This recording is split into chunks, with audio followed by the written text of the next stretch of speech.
Is a teenager ready for marriage?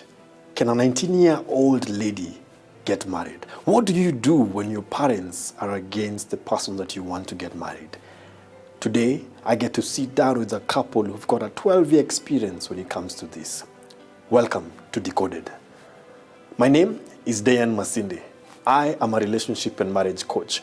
Every week, I sit down with different couples to find out what issues in their relationship or their marriage they need decoded. Welcome.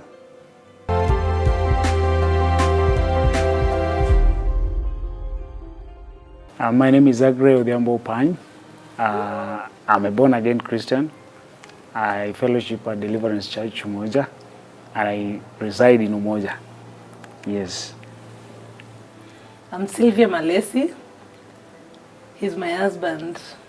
I'm saved from Deliverance Church Umoja. We've been married for 12 years. We have 3 children. We met back in Karobangi North, where we were staying in the same flat. So we were neighbors by then. So that's where we met. As I was still going to school, I used to have eyes on him, but I couldn't tell him anyway.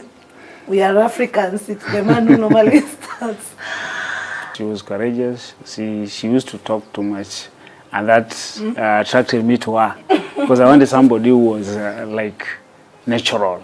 She never had things to hide. So I wanted someone, even if I was within the house, who would talk and tell me where the problem is. Self-expression. Yeah, so I really liked that, and that's what attracted me to her. The thing that made me to like him, okay, he was a fine man, handsome, and he was cool. And then he was neat. I liked the way he used to dress, as in he was sharp. Yeah. So when I talked to my aunt, because my aunt was also living across the road, she told me, "Can you bring the lady to me?" So when I took my beautiful wife now to her, she told me, "No, now she's a lawyer, and you cannot marry a lawyer. You have to marry a Luo like you. So we look for you a Luo lady." I told her, "Nah, how do you look for me a lady? But I know how to talk.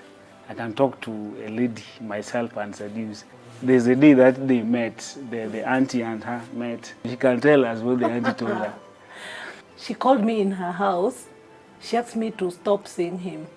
But I just looked at her and I kept quiet because but I was too young by then.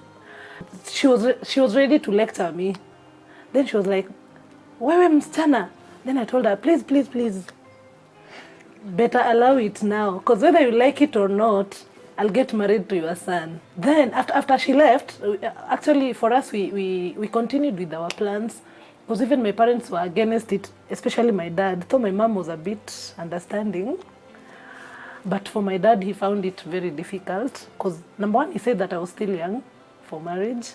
Number two, he didn't want me to get married to a Luo. So he was like, I first want to take you to college. Then after you're done with your college is when you look for a husband. But as days went by, he accepted. After I spoke to the auntie, we were never friends again. In fact, she hated me. She didn't even attend our wedding. In December, no, in January, he lost his job, unfortunately. Then we started surviving. Thank God I was still working.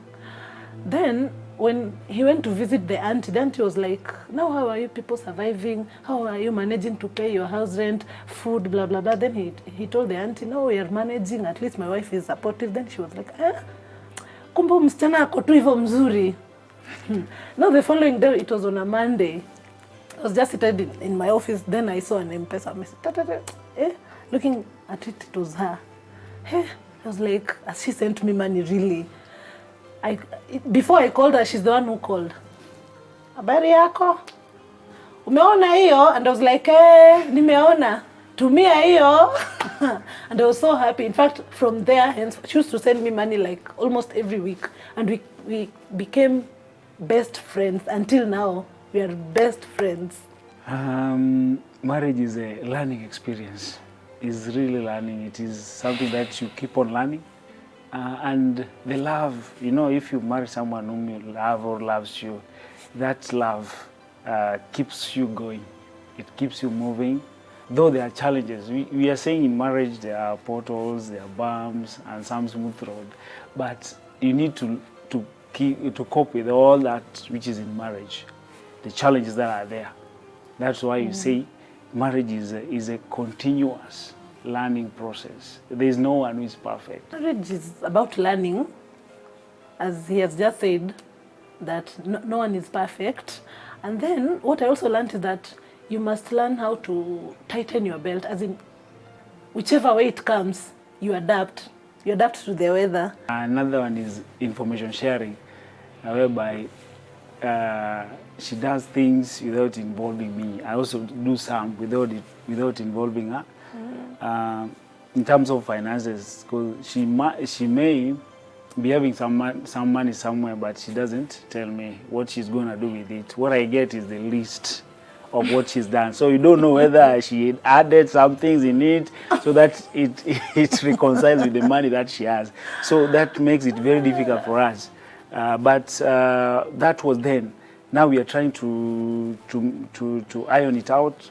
It was so rampant when the mother was still alive, but now she shares information. Whatever she could share with the mother, now I'm the mother. Yeah, I'm the mother. Now I'm the mother. Now she shares everything with me, and now I think we are now progressing different from whatever we had previously. Yeah. I used to have this fear that maybe if I tell him I want to do this and this, he'll refuse, or he'll say that I'm wasting, because I had that problem of managing my finances. Then he was like, you know, we should not do this. At least you come with your money, I come with my money, we put it together, we do whatever we want to do, because that way we'll make some investment. But if you use your money how you want, then I use my money, then we'll go nowhere. We will not prepare a nice future for our children. So from that day when he spoke to me about it, then I decided to change.